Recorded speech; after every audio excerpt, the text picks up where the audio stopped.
एक छोटा सा गांव था, नाम था सुकूनपुर। वहां एक पेड़ था, गुलाबी पत्तों से भरा हुआ, जो सिर्फ छांव नहीं, सुकून भी देता था। जो भी उस पेड़ के नीचे आकर आराम करता था, हर किसी ने बोला, ये पेड़ में कुछ चमत्कारी है।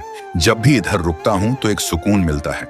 उसी गांव में एक बुजुर्ग दादू रहते थे, अपने पोते के साथ। उन्हें गांव के सबसे समझदार इंसान माना जाता था। वो दादू अपने छोटे से पोते राजू को हर शाम उस पेड़ के नीचे लाते और कहानियां सुनाते और कहते, बेटा, ये पेड़ सिर्फ पेड़ नहीं है, ये हमारा परिवार है।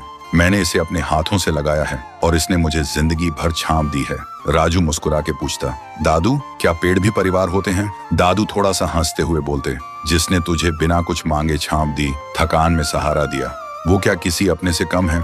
तभी पेड़ से पत्तियां गिरने लगती हैं, जैसे वो खुद सुन रहा हो, जैसे उसकी सांसें भी कहानियों में चल रही हों। वक्त गुजरता गया, दादू बूढ़े हो गए और एक दिन दुनिया छोड़ गए और राजू भी अकेला उदास हो गया था। अब राजू हर दिन उसी पेड़ के नीचे लेट कर रहता था। एक दिन वो आंखों में आंसू लेकर पेड़ को देख के बोलता है, दादू, आइए ना, मुझे कहानी सुननी है। मैं खुद को बहुत ही अकेला महसूस करता हूँ। तभी पेड़ बोलने लगता है, राजू, तू अकेला नहीं है, मैं हूं ना, तेरा परिवार। राजू चौंक जाता है और बोलता है, तुम कैसे बोल सकते हो?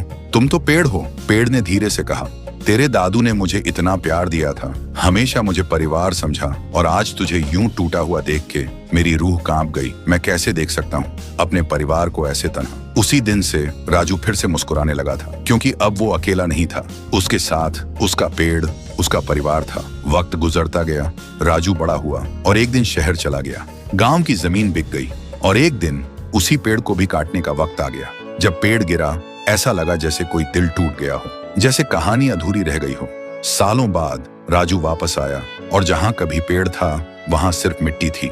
देखते ही उसके आंसू बहने लगे। उसने धीरे से कहा, दादू, आपने कहा था ये पेड़ मेरा परिवार है, लेकिन मैंने ही इसे छोड़ दिया था। आज मुझे दुनिया की सबसे बड़ी धूप में छांव चाहिए, पर मेरे पास कोई नहीं है। आप नहीं हो, और जिसे परिवार बोला वो पेड़ भी नहीं रहा। राजू फिर से अकेला हो गया, लेकिन तभी जमीन की मिट्टी में से आवाज आई, राजू, मत रो, मैं हूं ना, तेरा पेड़, तेरा परिवार। तुझसे दादू की हर कहानी सुनी, तेरे हंसने की गूंज मेरे तन में अब भी घूमती है। मैं गया नहीं हूँ, मैं तेरे साथ हूँ। जब तक तू मुझे याद रखेगा, मैं तेरे साथ जीता रहूंगा। राजू चौंक गया, आंखों में आंसू पर एक हल्की सी मुस्कान। उसने वहीं एक छोटा सा पौधा लगाया और एक स्लेट पे लिखा, जिसने बिना कुछ कहे तुझे सब कुछ दिया, उसे कभी मत तोड़ना, चाहे वो पेड़ हो या रिश्ता